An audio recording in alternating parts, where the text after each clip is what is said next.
Salam sejahtera untuk kita semuanya dan salam olahraga tentunya. Dan oke teman-teman semuanya, kita akan membahas kembali tentang timnas Indonesia. Kali ini kita akan membahas tentang timnas Indonesia U17 dan ya untuk U17. Tapi sebelum kita lanjut ya, saya mohon untuk teman-teman bolehlah ya untuk like juga subscribe channel ini serta menyalakan notifikasinya ya. Terima kasih saya ucapkan buat teman-teman semuanya ya yang sudah like dan juga subscribe channel ini. Saya ucapkan banyak terima kasih, karena tanpa Anda semuanya, tanpa teman-teman semuanya, channel Bang Paru ini juga tidak akan berkembang tentunya. Oke, kali ini kita akan langsung saja ke pembahasannya, yaitu timnas Indonesia U17.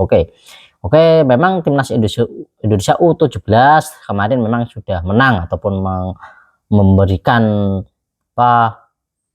pencapaian yang sungguh luar biasa, yang mungkin yang tidak kita duga, karena bahwa untuk timnas dari Korea Selatan sendiri ini adalah tim yang diunggulkan di grup C yang lolos ke Piala Dunia 2025 mendatang.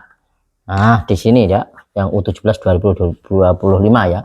Dan ini adalah tim yang difavoritkan tentunya, dan kita berhasil menumbangkan Korea Selatan dengan skor 1-0 melalui tendangan penalti kemarin. Tapi kali ini juga timnas Indonesia tidak boleh untuk bersenang-senang ya, karena memang masih ada 2 laga yang harus kita hadapi. Di 2 laga ini tentunya 2 laga ini adalah 2 laga krusial kita. Memang kita sudah mempunyai modal, untung kita sudah mempunyai modal, kita bisa mengalahkan Korea Selatan kemarin ya, dengan memang kita dengan faktor kebetulan, walaupun dengan catatan timnas Indonesia, kemenangan timnas Indonesia dengan catatan harus banyak sekali ya, masih banyak catatan dan banyak yang harus diperbaiki dalam lini pertahanan kita, karena memang di lini pertahanan kita memang cukup solid, tapi banyak hal yang memang ada kesalahan yang mendasar dan juga masih ada miskomunikasi juga. Dan kemudian di sini untuk umpan-umpan ataupun untuk passing kita juga enggak begitu bagus amat ya. Dan ini menurut saya sangat beruntung untuk timnas Indonesia menang kemarin ya. Dan tapi kita tidak boleh senang-senang dulu ya, karena memang di hadapan kita ini kita harus melawan Yaman. Dan ingat ya, untuk Yaman kemarin juga memperoleh 3 poin ya saat berjumpa dengan Afghanistan, dengan menorehkan 2-0 kemenangan atas Afghanistan, dengan membantai Afghanistan 2-0 tanpa balas. Dan ini patut, Yaman ini patut kita waspadai, karena ini kita tidak boleh menganggap remeh Yaman ini. Kemudian kita santai-santai saja, ini tidak boleh, karena Yaman ini juga kita saat lawan Yaman ini ada penentuan. Jikalau kita nanti menang lawan Yaman, kita memperoleh poin penuh 3 poin, tentunya kita akan bisa dipastikan lolos grup dan lolos ke Piala Dunia. Nah, seperti itu. Dan kemudian di sini ya, kita timnas Indonesia juga kemarin kita juga memang melakukan euforia, dan menurut saya ini euforia tidak boleh berlebihan, dan cukuplah kemarin saja, dan sudah cukup untuk euforianya. Kita menyongsong serius untuk menghadapi laga berikutnya. Dan kemarin juga sudah terciduk juga untuk pemain-pemain timnas Indonesia U17 ini yang main sosmed ya, main sosmed ataupun ya main di sosial media. Dan di dalam hal-hal seperti ini, di dalam kompetisi yang sangat ketat seperti ini, menurut saya memang alangkah baiknya untuk pemain-pemain itu tidak main sosmed dulu, untuk menahan untuk bermain sosmed, karena ini bisa berpengaruh yang tidak baik. Karena ya mungkin karena juga banyak pujian, itu juga akan bisa melemahkan, akan bisa kita membuat kita terlalu pede, dan kita terlena dengan puji-pujian hal itu, maka kita menganggap remeh musuh, untuk menganggap remeh lawan kita mendatang. Ini tidak baik kalau kita memang kurang baik kalau memang pemain-pemain kita saat kompetisi seperti ini bermain sosial media. Dan jika memang ada pemain yang buruk ataupun dihujat, dan ini juga akan melemahkan mental mereka, dan maka di pujian itu bisa membuat kita lena, membuat kita membangkitkan kita memang percaya diri, tapi kita kalau terlalu overthinking nanti juga akan berbahaya untuk tim. Jadi itu ya memang harus dikurangi, dan tidak boleh bermain untuk sosial media sementara waktu. Nah, seperti itu di dalam situasi-situasi yang sangat-sangat genting seperti ini ya. Menurut saya sangat genting ya, karena di sini juga pertandingan-pertandingan hal ini juga sangat-sangat krusial tentunya, dan seperti itu. Dan kita juga tidak lupa bahwa untuk Yaman ini juga pemain-pemainnya juga kuat, juga punya kecepatan, juga tinggi badan, juga cukup mumpuni ya. Dibanding Korea Selatan ini mungkin lebih tinggi dari pemain-pemain Yaman. Dan di sini dengan kemenangan 2-0 atas Afghanistan, tentunya ini memang pemain dari Yaman ini juga dengan daya gedor, dengan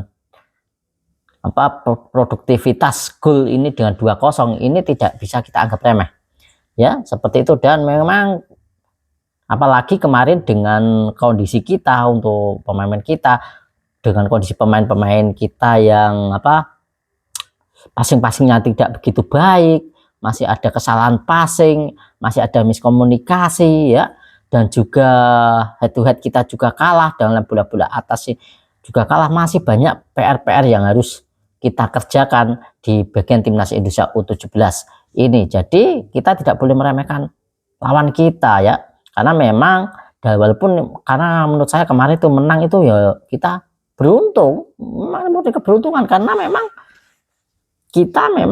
permainan kita sungguh kurang begitu baik untuk kemarin itu menurut saya, karena memang belum begitu cantik ataupun apa, enggak ya, kita justru bermain amburadul tentunya, tapi masih enak lah dibanding pada waktu kelompok usia yang U20 kemarin. Tapi lebih baik ini, saya jujur akui, baik ini masih lumayan bagus dengan kondisi, dengan di sini juga kita mempunyai Matthew Baker. Untung saja kita mempunyai Matthew Baker ya, pemain diaspora ini sangat baik dan sangat bertahan. Dan kemarin juga ada pemain-pemain kita yang juga cedera, tentunya ini harus kita waspadai, dan juga kita harus waspadai dari gelandang, dari serang dari Yaman, karena memang mereka punya kecepatan, punya serangan balik yang cukup luar biasa ya. Mereka dalam bertahan ataupun dalam transisi juga cukup cekatan dan cukup cepat untuk Yaman sendiri. Dan dari segi fisik sendiri, dari segi fisik kita kalah dengan Yaman secara fisik ya. Kalau kita bermain head to head, tentunya kita akan berbahaya sekali, tentunya. Dan memang dalam segi fisik kita kalah, dan juga stamina, mereka stamina lebih oke, lebih enjoy, dan ini yang harus kita waspadai. Kita memang nanti benar-benar harus bisa bermain 90 menit lebih, harus kuat, karena kita lihat kemarin juga kondisi fisik kita masih kurang begitu optimal, kurang begitu bagus untuk kondisi fisik, kondisi dari stamina dari pemain timnas Indonesia. Kenapa saya bilang seperti ini? Karena memang kemarin itu banyak pemain kita, enggak banyak tapi memang beberapa ya Bang, itu adalah ya rata-rata yang sudah kram, banyak yang kram. Itu adalah kondisi dengan yang mudah kram, yang memang kondisi pemain-pemain yang cepat kram ini adalah menandakan bahwa stamina kita itu tidak mumpuni, belum begitu kuat, itu tandanya. Nah, jadi itu dibuktikan dengan banyak yang kram, itu dia banyak kecapean ya. Di babak kedua ke menit ke 75 timnas Indonesia sudah agak-agak tersyok-syok, sebenarnya sudah agak kelelahan. Untung saja untuk Coach Nova ini sangat bijak, dan ada pergantian pemain yang mengganti pemain posisi-posisi yang awal, juga ada pergantian pemain. Ini cukup bijaksana juga untuk Coach Nova Arianto kemarin, untung saja seperti itu ya. Jadi seperti itu ya, kita tidak boleh berlarut-larut untuk euforia dan tidak berlarut-larut untuk main sosial media. Langkah baiknya kita fokus untuk di pertandingan di tanggal 7 nanti, karena juga nanti digelar juga di malam hari, dan tepatnya di pukul 22 waktu Indonesia Barat sudah kick off ya, pukul 22 sudah kick off. Dan ini kita harus memang bersiap-siap tentunya. Dan semoga timnas Indonesia nanti bisa meraih kemenangan atas Yaman, agar secara otomatis bisa lolos grup ini dan bisa lolos ke Piala Dunia U17 2025. Salam sepak bola, salam sehat semuanya. Selalu dukung timnas kita, dan jangan lupa like dan juga subscribe channel ini serta nyalakan notifikasinya. Terima kasih.